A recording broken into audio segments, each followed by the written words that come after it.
Eduardo Galeano. Las venas abiertas de América Latina. Primera parte. La pobreza del hombre como resultado de la riqueza de la tierra. Eduardo Galeano. Las venas abiertas de América Latina. Fiebre del oro. Fiebre de la plata. El signo de la cruz, en las empuñaduras de las espadas. Cuando Cristóbal Colón se lanzó a atravesar los grandes espacios vacíos al oeste de la Ecúmene, había aceptado el desafío de las leyendas. Tempestades terribles jugarían con sus naves, como si fueran cáscaras de nuez, y las arrojarían a las bocas de los monstruos.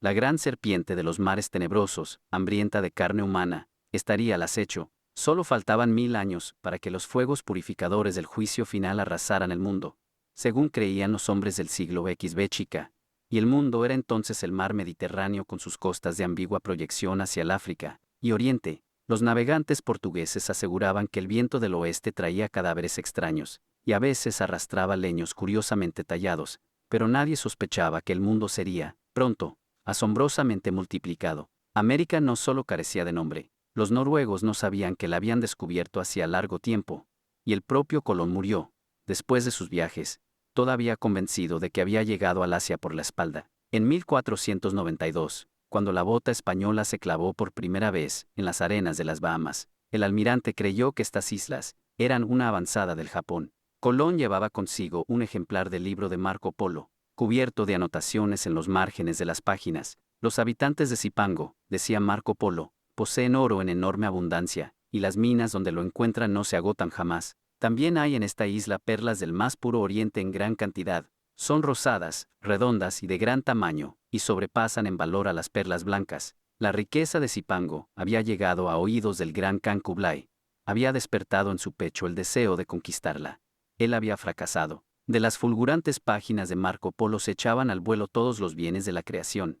Había casi 13.000 islas en el mar de la India con montañas de oro y perlas, y 12 clases de especias en cantidades inmensas, además de la pimienta blanca y negra, la pimienta, el jengibre, el clavo de olor, la nuez moscada y la canela eran tan codiciados como la sal para conservar la carne en invierno sin que se pudriera ni perdiera sabor.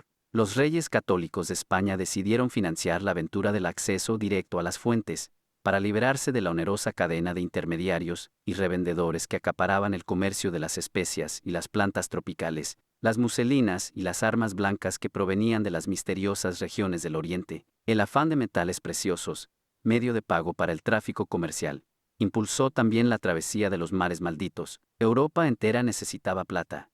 Ya casi estaban exhaustos los filones de Bohemia, Sajonia y el Tirol. España vivía el tiempo de la Reconquista 1492, no fue solo el año del descubrimiento de América, el nuevo mundo nacido de aquella equivocación de consecuencias grandiosas, fue también el año de la recuperación de Granada. Fernando de Aragón e Isabel de Castilla, que habían superado con su matrimonio el desgarramiento de sus dominios, abatieron a comienzos de 1492, el último reducto de la religión musulmana en suelo español. Había costado casi 8 siglos recobrar lo que se había perdido en 7 años. 1. Y la guerra de reconquista había agotado el tesoro real. Pero esta era una guerra santa, la guerra cristiana contra el Islam. Y no es casual, además, que en ese mismo año 1492 150.000 judíos declarados fueran expulsados del país. España adquiría realidad como nación alzando espadas cuyas empuñaduras dibujaban el signo de la cruz. La reina Isabel se hizo madrina de la Santa Inquisición. La hazaña del descubrimiento de América no Castilla medieval, y la Iglesia no se hizo rogar para dar carácter sagrado a la conquista de las tierras incógnitas del otro lado del 1 de marzo. Julius H. Elliot, La España Imperial, Barcelona, 1965. Eduardo Galeano. Las venas abiertas de América Latina. El Papa Alejandro V, que era valenciano, convirtió a la reina Isabel en dueña y señora del Nuevo Mundo. La expansión del reino de Castilla ampliaba el reino de Dios sobre la tierra. 3 años después del descubrimiento, Cristóbal Colón dirigió en persona la campaña militar contra los indígenas de la Dominicana. Un puñado de caballeros, 200 infantes y unos cuantos perros especialmente adiestrados para el ataque diezmaron a los indios. Más de 500, enviados a España, fueron vendidos como esclavos en Sevilla y murieron miserablemente. 2. Pero algunos teólogos protestaron y la esclavización de los indios fue formalmente prohibida al nacer el siglo XV chica, y, en realidad, no fue prohibida sino bendita. Antes de cada entrada militar, los capitanes de conquista debían leer a los indios, ante escribano público, un extenso y retórico requerimiento que los exhortaba a convertirse a la santa fe católica. Si no lo hiciereis, o en ello dilación maliciosamente pusiereis, certificoos que con la ayuda de Dios yo entraré poderosamente contra vosotros y vos haré guerra por todas las partes y manera que yo pudiere, y os sujetaré al yugo y obediencia de la Iglesia, y de su majestad, y tomaré vuestras mujeres y hijos, y los haré esclavos, y como tales los venderé, y dispondré de ellos como su majestad mandare, y os tomaré vuestros bienes, y os haré todos los males y daños que pudiere. 3 América, era el vasto imperio del diablo, de redención imposible o dudosa, pero la fanática misión contra la herejía de los nativos se confundía con la fiebre que desataba, en las huestes de la conquista, el brillo de los tesoros del Nuevo Mundo. Bernal Díaz del Castillo, fiel compañero de Hernán Cortés en la conquista de México, escribe que han llegado a América por servir a Dios y a su majestad y también por haber riquezas. Colón quedó deslumbrado, cuando alcanzó el atolón de San Salvador, por la colorida transparencia del Caribe, el paisaje verde, la dulzura y la limpieza del aire, los pájaros espléndidos y los mancebos de buena estatura, gente muy hermosa y harto mansa que allí habitaba.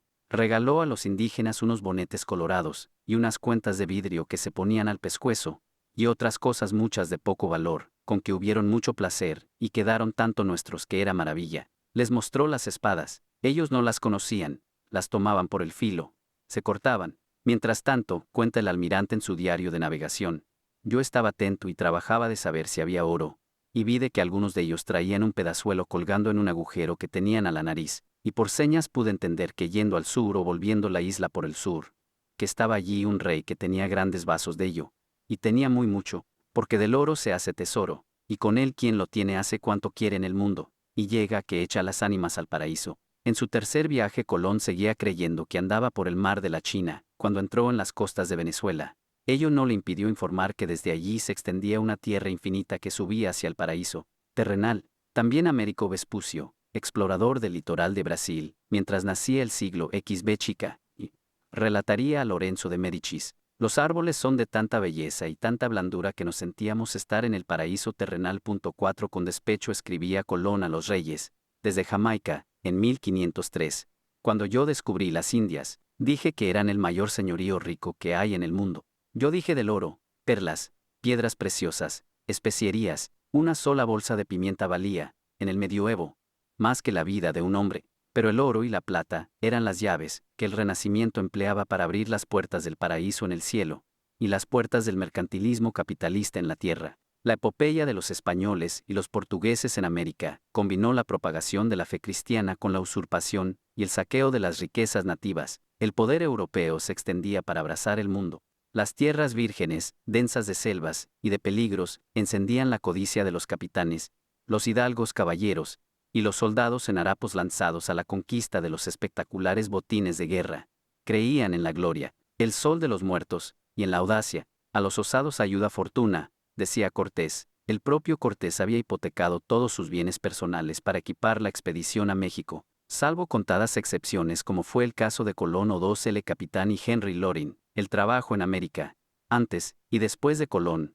Buenos Aires, 1948. 3 Daniel Vidart, Ideología y Realidad de América. Montevideo, 1968. 4 Luis Nicolau Doluer, Cronistas de las Culturas Precolombinas, México, 1963. El abogado Antonio de León Pinelo dedicó 2 tomos enteros a demostrar que el Edén estaba en América. En el paraíso en el Nuevo Mundo, Madrid, 1656. Incluyó un mapa de América del Sur en el que puede verse, al centro, el jardín del Edén regado por el Amazonas, el río de la Plata, el Orinoco, el Magdalena. El fruto prohibido era el plátano. El mapa indicaba el lugar exacto de donde había partido el arca de Noé, cuando el diluvio universal. Eduardo Galeano. Las venas abiertas de América Latina. Magallanes. Las aventuras no eran costeadas por el Estado, sino por los conquistadores mismos, o por los mercaderes y banqueros que los financiaban. 5 Nació el mito de El Dorado, el monarca bañado en oro que los indígenas inventaron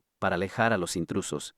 Desde Gonzalo Pizarro hasta Walter Raleigh, muchos lo persiguieron en vano por las selvas y las aguas del Amazonas y el Orinoco. El espejismo del cerro que manaba plata se hizo realidad en 1545, con el descubrimiento de Potosí, pero antes habían muerto, vencidos por el hambre y por la enfermedad o atravesados a flechazos por los indígenas, muchos de los expedicionarios que intentaron, infructuosamente, dar alcance al manantial de la Plata remontando el río Paraná. Había, sí, oro y plata en grandes cantidades, acumulados en la meseta de México y en el altiplano andino. Hernán Cortés reveló para España, en 1519, la fabulosa magnitud del tesoro azteca de Moctezuma, y 15 años después llegó a Sevilla el gigantesco rescate, un aposento lleno de oro y dos de plata, que Francisco Pizarro hizo pagar al Inca Atahualpa antes de estrangularlo. Años antes, con el oro arrancado de las Antillas, había pagado la corona los servicios de los marinos que habían acompañado a Colón en su primer viaje.